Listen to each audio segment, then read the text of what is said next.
Grüß Gott und herzlich willkommen, selamat datang kembali di channel YouTube-nya Herr Tony. Kita hari ini akan kembali belajar bahasa Jerman.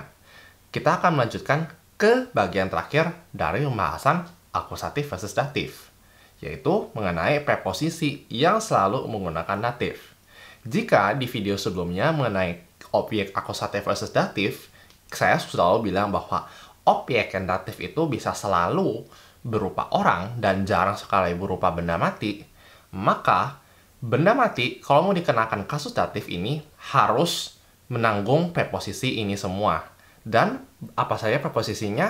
Nantikan terus di video ini. Sebelumnya di sini saya pun juga berasumsi bahwa kalian sudah memahami mengenai perubahan kata ganti orang dan juga perubahan artikel dari bentuk nominatif yang bentuknya awal-awal menjadi bentuk datif. Dan kalau misalnya belum paham seperti apa perubahannya, maka kalian bisa nonton video mengenai kedua hal tersebut, klik link di atas sebelum kalian bisa menyaksikan video ini. Sebelumnya jangan lupa buat kalian semua untuk subscribe terlebih dahulu ke channel YouTube saya karena setiap hari Jumat dan hari Selasa 2 minggu sekali saya akan membagikan banyak sekali informasi yang kaitan dengan studi di Jerman, belajar bahasa Jerman, dan hal-hal menarik seputar Jerman lainnya. Dan juga saya sudah berencana akan membuka kelas bahasa Jerman baik bagi kalian semua yang ingin persiapan untuk ujian Gute Zertifikat ataupun untuk kalian yang ingin benar-benar belajar bahasa Jerman dari nol. Kalian bisa silahkan klik link di deskripsi di bawah, dan kalau kelasnya banyak atau peminatnya banyak, maka saya akan membuka kelas. Nah, sekarang apa saja semua preposisi ini yang bentuknya ada datif? Untuk membantu kalian semua untuk mengingatnya, kita akan menyanyikan sebuah lagu, dan saya di sini nggak akan sendirian, saya akan ditemani oleh kawan saya, Jeremy Cesar, di bawah ini. Jangan lupa untuk kalian semua bisa ikut nyanyi ya. Aus bei Mitternacht, aus bei Mitternacht, seid von zu, alle mit dem Dativ, ab, außer, gegenüber, aus bei Mitternacht, seid von zu, alle mit dem Dativ, ab, außer, gegenüber. Ya, ikut adalah cara mengingatnya, dan jangan lupa pertama-tama sebelumnya juga untuk subscribe ke channel YouTube teman saya, Jeremy Cesar. Dia juga pemusisi dan dia kan banyak sekali lagu musik, dan dia juga sama seperti saya datang dari satu kota yang sama, Würzburg. Ada kurang lebih 10 preposisi yang menggunakan kasus datif. Dan apa saja kegunaan dari masing-masing preposisi ini, kita akan bahas satu persatu. Yang pertama-tama adalah aus. Aus itu sama kayak kalau bahasa Indonesia itu adalah dari. Cuma ada perbedaannya lain ntar kalau kalian misalnya nanti kita masuk ke bagian font. Karena aus itu artinya adalah dari dalam ke luar. Contohnya, kalau kita misalnya ngomong mengenai, kita misalnya datang dari suatu negara, itu kita memakai aus, bukan font. Sementara itu, font itu digunakan untuk kalau misalnya berada di sekitar sesuatu.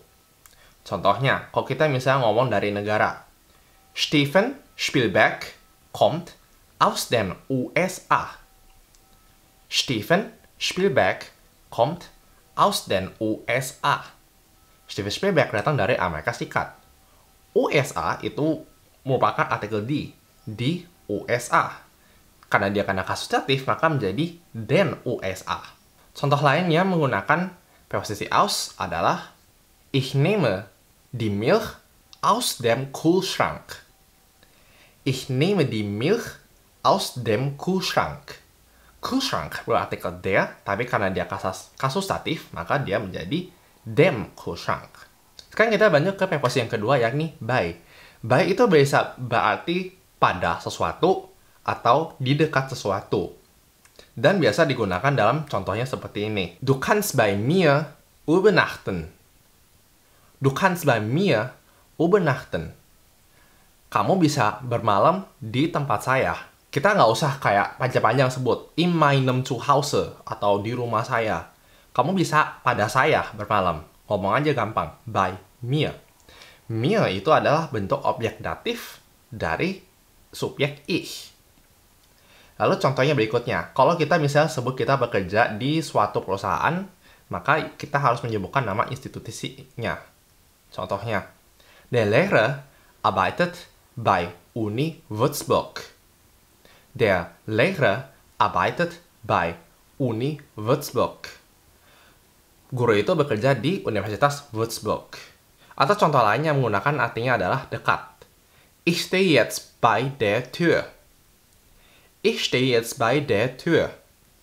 Bei di sini artinya adalah dekat, dan Tür adalah partikel di karena dia karena kasustatif, maka menjadi der. Lalu berikutnya ada preposisi mit. Mit itu kurang lebih sama dalam bahasa Indonesia dengan orang-orang, dengan artian bersama orang-orang, dan juga dengan sebagai keterangan alat, sebagai sarana untuk menggunakan barang ini untuk menyelesaikan tugas kita. Tapi bedanya sekali lagi dengan durch itu adalah, dengan mit itu kita hanya menggunakan sebagian dari badan kita untuk melakukan sesuatu, sedangkan durch itu kayak kita kesannya pikirnya tuh kayak kita harus melewati ini terlebih dahulu secara keseluruhan, baru kita bisa tercapai tujuan kita. Contohnya seperti ini. Ich mache die Tür mit meinem Schlüssel auf. Ich mache die Tür mit meinem Schlüssel auf. Saya membuka pintu saya dengan kunci saya. Contoh lain adalah dengan mit. Wir gehen mit unseren Eltern nach Hause. Wir gehen mit unseren Eltern nach Hause. Kita pergi ke rumah atau pulang bersama orang tua kami. Lalu berikutnya adalah nach. Nach bisa memiliki dua arti. Nach yang artinya adalah setelah sesuatu itu terjadi, tapi juga ada nach yang artinya adalah menurut. Menurut, kalau bahasa Inggris itu kayak according to, berdasarkan sesuatu, atau menurut sesuatu, based on.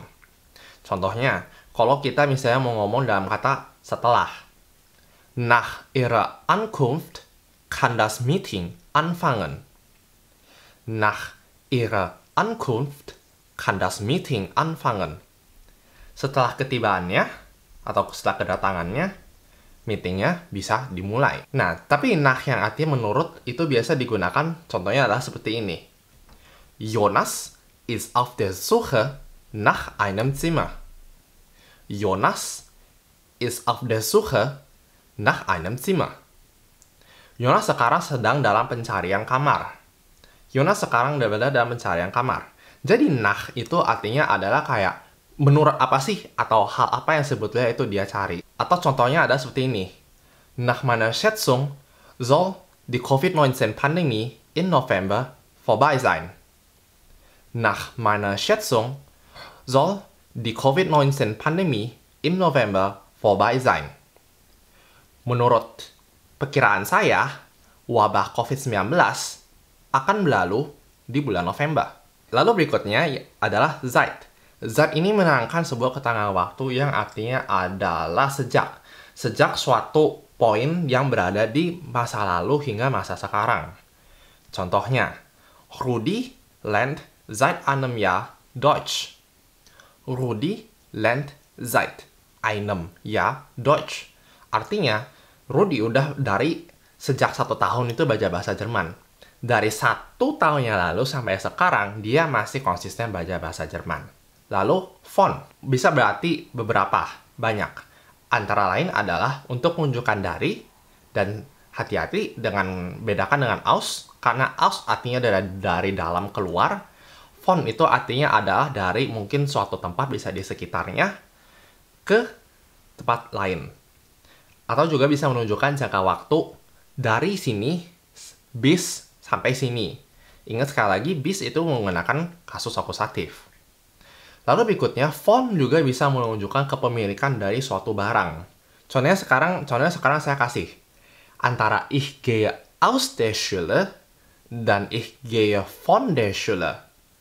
Aus der Schule bedanya adalah kita berada di dalam sekolah dan kita akan keluar dari sekolah.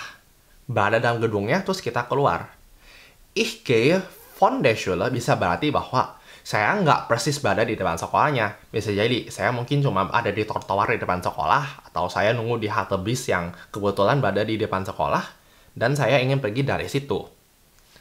Jadi bedanya itu adalah aus dan von dalam hal keterangan tempat. Sedangkan von dari keterangan waktu itu sebenarnya gampang. Von Mitternacht bis morgen. Von Mitternacht bis morgen, dari tengah malam sampai pagi. Atau von yang menunjukkan kepunyaan. Das Auto von meiner Mutter. Das Auto von meiner Mutter. Artinya adalah mobil kepunyaan ibu saya. Die Mutter, sekali lagi karena kasus datif jadinya der. Termasuk juga untuk segala deklinasinya, baik yang menunjukkan kepunyaan ataupun apakah itu berupa sebuah artikel. Preposisi berikutnya adalah zu, dan zu itu sebetulnya ada gampang, artinya adalah ke, biasa adalah ke suatu tempat. Tapi bedakan, karena zu itu tidak berlaku selalu dalam segala situasi yang artinya adalah ke. Zu itu biasa tujuannya kalau tempat yang skalanya lebih kecil seperti ke tempat umum atau mungkin ke sesuatu gedung. Contohnya, mein Papa geht 8 Uhr zur Arbeit. Mein Papa geht 8 Uhr zur Arbeit. Papa saya pergi jam 8 pagi ke tempat kerja. Tapi kalau tujuannya adalah kota atau daerah atau negara lain, bukan pakai zu, melainkan pakai nach. Contohnya, das Flugzeug fliegt nach Mallorca. Das Flugzeug fliegt nach Mallorca. Mallorca adalah salah satu daerah atau kepulauan di daerah Spanyol. Jadi ya, bukan pakai zu, melainkan nach. Termasuk juga, kalau kita misalnya mau ngomong mau pulang ke rumah, rumah itu biasa dijadikan sebagai kayak sebuah daerah tersendiri yang sangat terpisah dengan daerah kerja dan lain sebagainya. Jadi, kita bukan ngomong, ich gehe zu Hause, melainkan ich gehe nach Hause. Artinya adalah saya pulang ke rumah. Sementara zu Hause sendiri artinya adalah di dalam rumah. Artinya adalah, kalau kayak bahasa Inggris tuh home. Atau di dalam rumah. Contohnya kayak, oh, ich bin jetzt zu Hause. Saya sekarang berada di dalam rumah. Nah, sekarang kita masuk ke preposisi berikutnya, yakni up. Up itu adanya adalah bisa berupa dari. Tapi darinya itu, jika dibandingkan dengan von itu biasa mempunyai suatu jangkauan. Jadi, von bla bla bla, bis bla bla bla. Tapi untuk up, itu bisa berlaku kayak dalam suatu poin waktu di masa depan, dan apakah dia habisnya sampai kapan atau sampai berapa banyak, itu kita tidak tahu atau kita tidak peduli. Dan itu juga berlaku baik dalam keterangan waktu untuk indikasi waktu ataupun untuk mengindikasikan suatu harga. Contohnya, ab 1. Juli gilt eine Masspflicht. Ab 1. Juli gilt eine Masspflicht. Mulai 1 Juli berlaku wajib masker. Lalu contoh lainnya menggunakan dalam indikasi harga. Ein Flug nach Jakarta kostet ab 600 Euro pro Person. Ein Flug nach Jakarta kostet ab 600 Euro pro Person. Artinya di sini adalah bisa berlaku 600 euro untuk sebuah penerbangan ke Jakarta per orang. Tapi seberapa banyak sih atau seberapa jauh bisa dari 600 euro itu? Ya, kita tidak tahu. Bisa 1000 euro, 1500, 2000 euro. Itu atau kita tidak peduli mengenai itu. Yang jelas harga paling awalnya adalah 600 euro. Lalu contoh berikutnya adalah außer. Außer ini sama kayak bahasa Indonesia, contohnya adalah kecuali. Contohnya adalah seperti ini. Wir gehen zum Party außer mir. Wir gehen zum Party außer mir. Kami semua pergi ke pesta kecuali saya. Lalu berikutnya gegenüber, yang terakhir. Gegenüber itu artinya adalah gampang, artinya adalah berseberangan. Contohnya, das Haus liegt gegenüber der Schule. Das Haus liegt gegenüber der Schule. Rumahnya terletak di seberang sekolah. Nah, itu tadi ada beberapa contoh mengenai semua preposisi yang selalu menggunakan huruf datif. Ingat sekali lagi lagunya, dan ini adalah daftarnya. Aus, bei, mit, nach, seit, von, zu, ab, außer, gegenüber. Yang ini adalah sebanyak 10 preposisi ini. Kalian jangan lupa untuk silakan latihan sebanyak-banyaknya dengan bikin kalimat sebanyak-banyaknya yang memakai preposisi ini.